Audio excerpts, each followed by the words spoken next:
Sejam todos bem-vindos ao canal Medo Silencioso. Não deixem de se inscrever e ativar o sininho para não perder os próximos vídeos. Além disso, comente de qual cidade você está falando. Desde já, o nosso muito obrigado.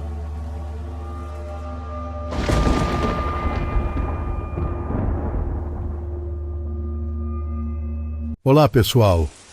Hoje vamos explorar um tema que muitos de vocês adoram. Quero saber o que vocês preferem. Devo continuar trazendo histórias de lobisomem? Ou vocês querem ver histórias diferentes no canal? Deixem suas opiniões nos comentários. Sem mais enrolação, vamos direto para o vídeo. Meu pai sempre foi um homem de ferro, um policial militar aposentado, cético até os ossos. Cresci ouvindo que criaturas como lobisomens eram apenas lendas, invenções para assustar crianças e pessoas crédulas.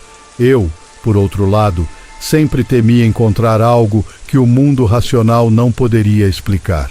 Mas foi uma noite recente no sítio da família que fez até o homem mais durão duvidar de suas convicções. Nosso sítio fica no interior de Minas Gerais, um lugar tranquilo, cercado por mata densa e um céu que à noite é iluminado apenas pelo brilho das estrelas e da lua.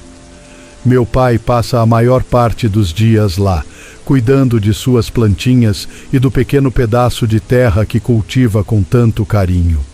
Há pouco mais de 2 anos, uma cachorrinha selvagem apareceu por lá.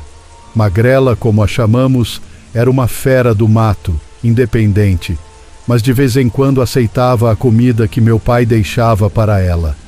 Recentemente, ela teve filhotes, e meu pai, apaixonado por cães, começou a passar ainda mais tempo no sítio, cuidando dos pequenos. Naquela noite, a lua estava cheia, iluminando o sítio de uma forma quase sobrenatural. Depois de um dia longo e cansativo, meu pai preparou sua janta e foi deitar. No sítio não há sinal de telefone, internet ou TV. É apenas ele e a natureza, completamente isolado do mundo. Por volta da 1 da manhã, ele foi acordado pelos latidos furiosos de Magrela, que estava perto da porteira. "Vai dormir, é só um bicho", ele gritou para a cachorra, ainda meio adormecido. Mas havia algo estranho naquele latido. Ele nunca a tinha ouvido latir daquele jeito antes. Preocupado que pudesse ser alguém tentando invadir o sítio, ele pegou sua arma e a colocou debaixo do travesseiro.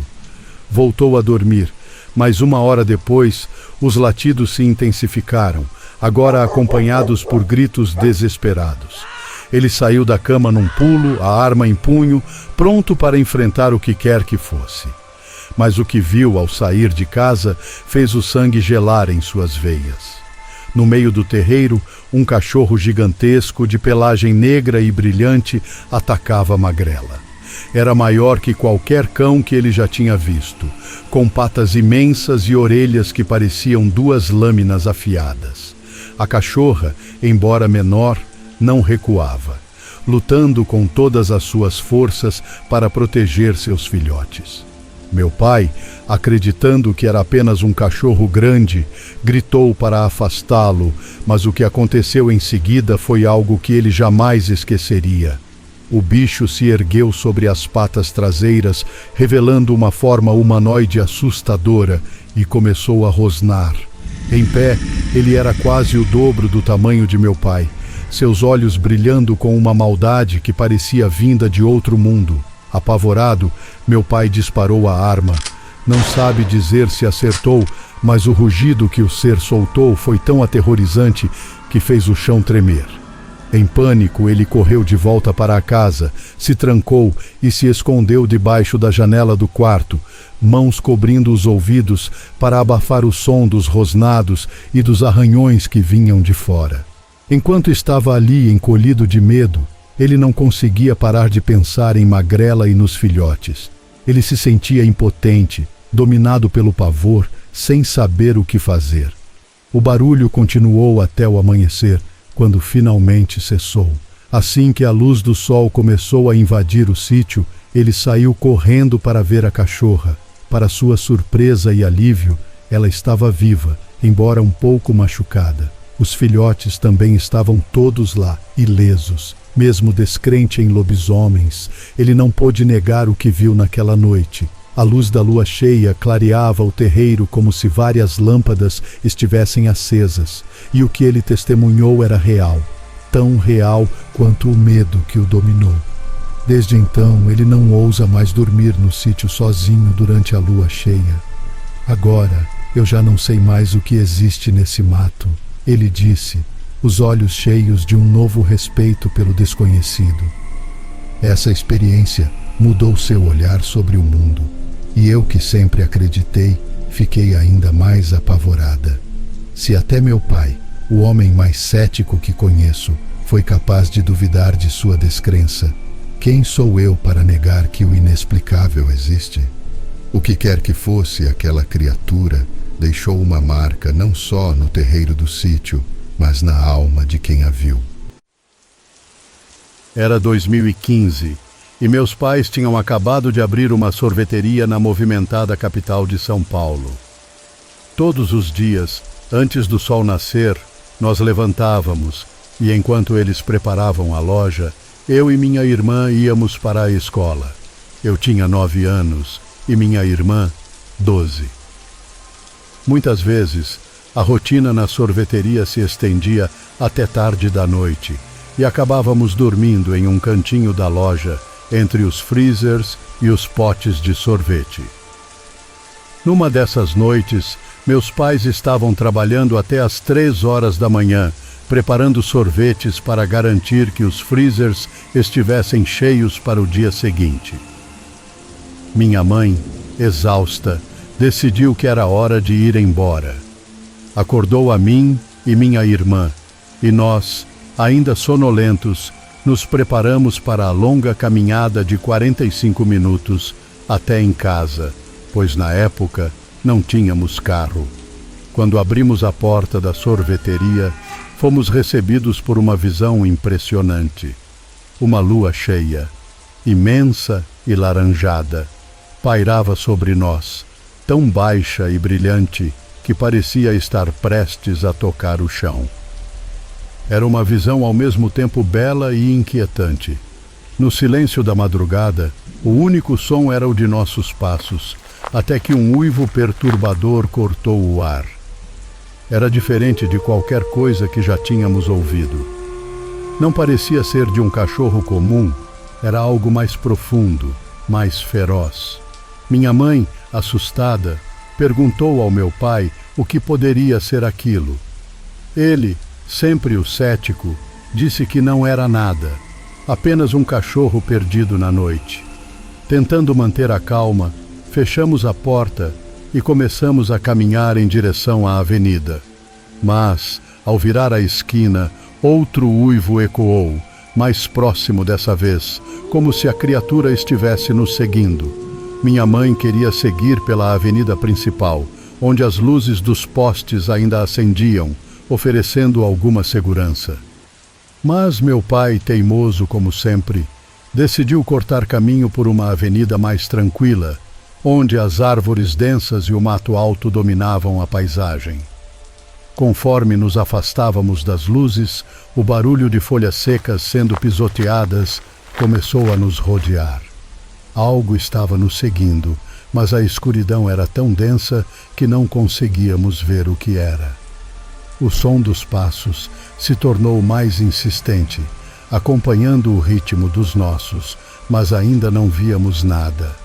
De repente, na metade da rua, um uivo mais próximo nos paralisou. Minha mãe olhou para meu pai, que estava mais atrás, e foi então que o vi. No início da rua, onde ela se encontrava com a avenida, uma criatura estava em 4 patas, espreitando-nos. Meu coração parou quando ele se ergueu sobre 2 patas, revelando sua altura imponente. Parecia um gorila, mas havia algo muito errado com ele. Sua pelagem era negra como a noite, e ele nos observava com olhos que brilhavam de maneira quase sobrenatural. A distância entre nós era curta demais para escapar, mas o medo me dominou antes que pudesse pensar em outra coisa. Gritei que o bicho estava nos atacando, e naquele momento, todos nós saímos correndo, deixando meu pai para trás na confusão. Corremos pela avenida até que finalmente alcançamos a segurança da rua que levava à nossa casa. Meu coração ainda batia freneticamente, e as imagens daquela criatura estavam gravadas na minha mente. Aquilo não era um cachorro comum. Nunca havia ouvido uivos tão assustadores antes, nem visto algo tão aterrorizante. Chegamos em casa, ofegantes e apavorados. Para mim, não havia dúvida. Aquilo era um lobisomem, uma criatura que eu acreditava viver apenas nas histórias contadas em lugares remotos, nunca em plena capital de São Paulo. A partir daquela noite, meus pais mudaram seus hábitos. Nunca mais trabalhamos até tão tarde, e a ideia de caminhar pela madrugada, sozinhos, se tornou algo que evitamos a todo custo. Mesmo agora, anos depois, a lembrança daquela noite me arrepia. Talvez, afinal, as lendas tenham um fundo de verdade e o desconhecido não esteja tão longe quanto imaginamos. As cidades, com todo o seu movimento e luzes, também escondem seus próprios segredos, e naquela noite tivemos um vislumbre do que pode estar à espreita, esperando apenas a escuridão e a lua cheia para se revelar. Em uma pequena cidade envolta em lendas e mistérios, onde as casas repousavam sobre antigas fazendas de café, vivia a família de Jurema. Ela, seus 7 irmãos e seus pais habitavam um bairro cheio de vida, onde as crianças corriam livremente até tarde da noite, até que a mãe, Dona Júlia, com sua voz firme, as chamava para dentro. Quando passavam da hora, recebiam uma bronca, um leve tapa, como um aviso de que a noite não era lugar para crianças. Era uma noite quente de março, em plena quaresma, quando Carmen, a caçula, saiu para brincar com sua irmã Cristina e as outras crianças da rua. O ar estava denso, como se houvesse algo prestes a acontecer. Elas corriam e riam na pracinha em frente à escola, mas logo perceberam uma figura ao longe. Parecia estar observando-as. Cristina, a mais velha, parou e estreitou os olhos para enxergar melhor. Algo naquela presença a incomodava, mas ela não conseguia entender o que era. Conforme a figura se aproximava, a silhueta tomou uma forma distinta e perturbadora. Era um cão, mas não um cão comum. Ele era enorme, com pelos negros que brilhavam à luz fraca dos postes. O mais aterrorizante, porém, era a forma como se movia. O animal andava ereto, sobre 2 patas, seus joelhos dobrados para trás, e seus longos braços balançavam ao lado do corpo. O rosto, se é que se podia chamar assim, era uma massa de sombras e olhos brilhantes, fixos nas crianças. Cristina tentou gritar, mas o medo paralisou sua voz. Ela puxou Carmen pelo braço e apontou para o monstro que se aproximava.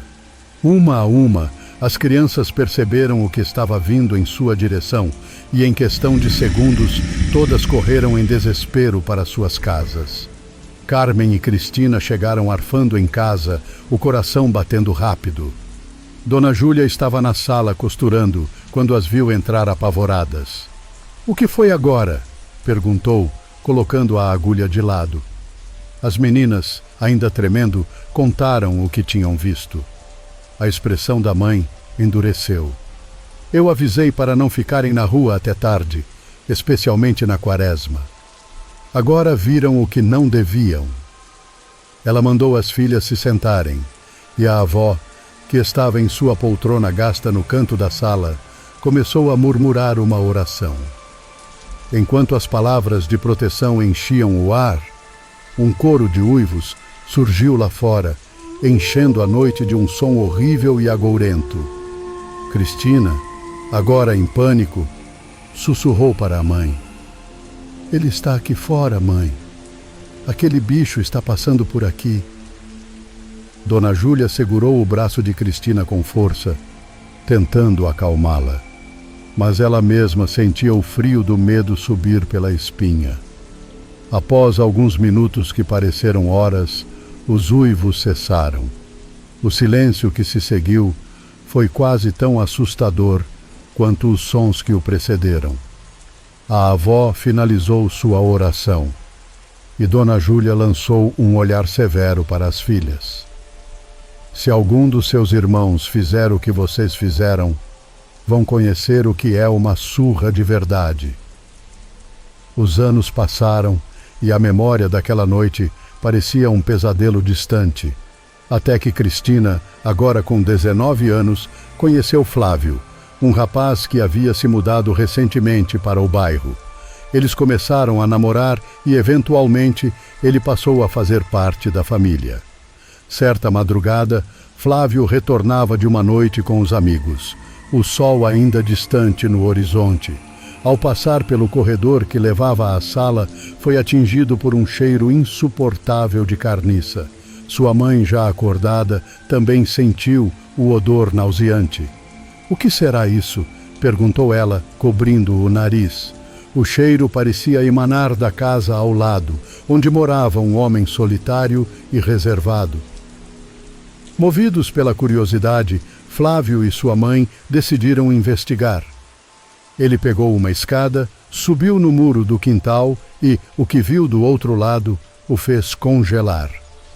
Havia galinhas mortas espalhadas por todo o chão, seus corpos estraçalhados e cobertos de sangue. Na janela da casa, um homem estava pendurado, com roupas rasgadas e marcas de garras nas paredes ao redor.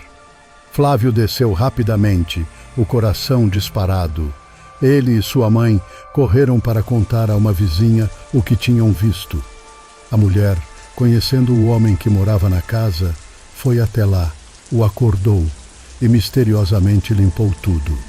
Nada mais foi dito. 2 anos depois, esse mesmo homem morreu, deixando para trás um mistério que ninguém jamais resolveria.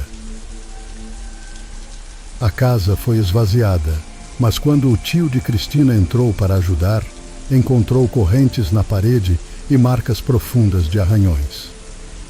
O que ele viu o fez sair rapidamente, sem uma palavra.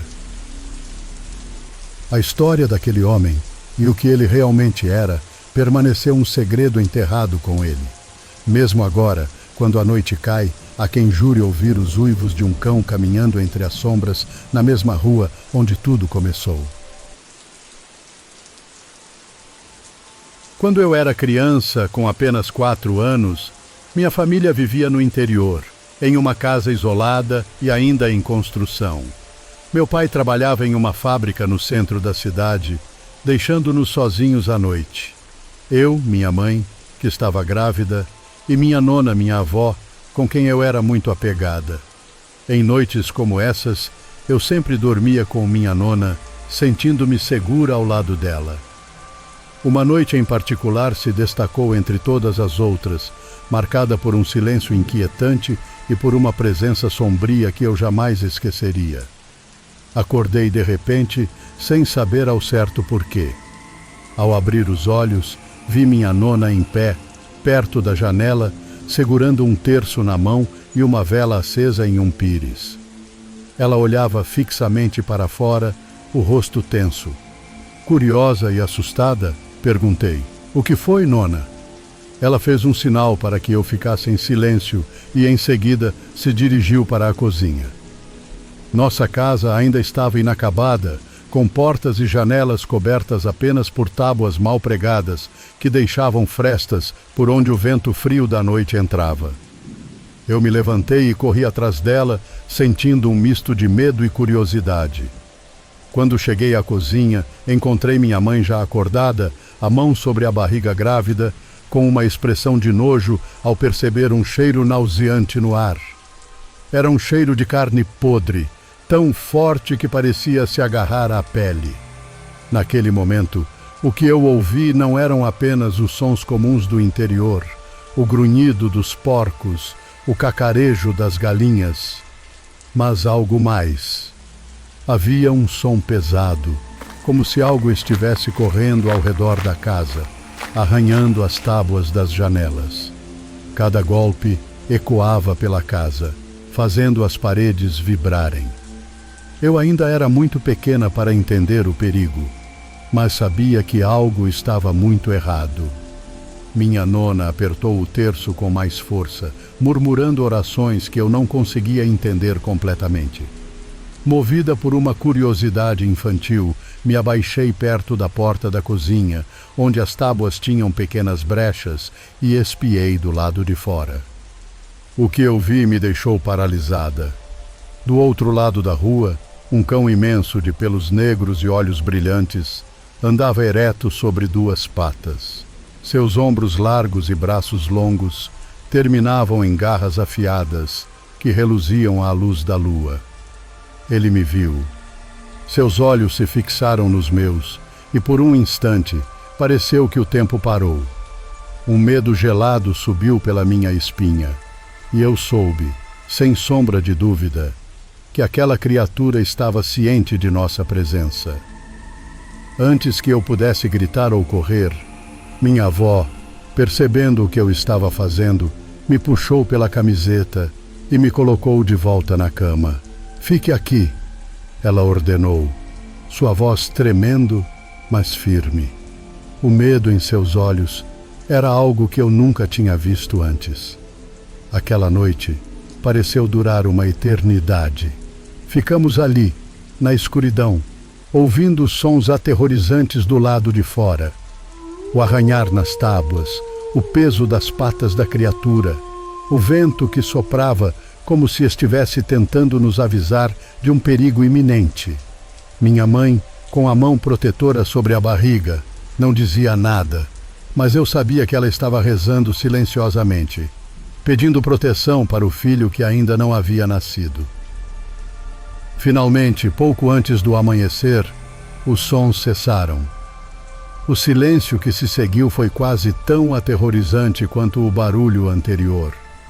Quando meu pai chegou por volta das 5h40 da manhã, o sol começava a aparecer no horizonte, iluminando a cena que se desenrolou ao nosso redor. As tábuas das janelas estavam arranhadas, com marcas profundas que nenhum animal comum poderia ter feito.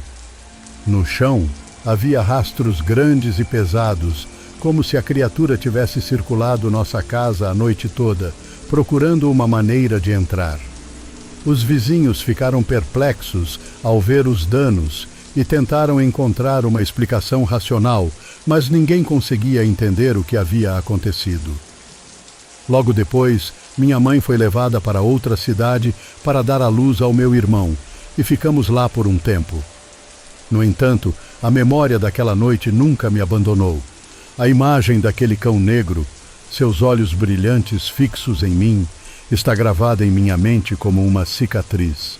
Até hoje, quando fecho os olhos, consigo sentir o peso daquele olhar e me pergunto o que teria acontecido se ele tivesse conseguido entrar naquela noite.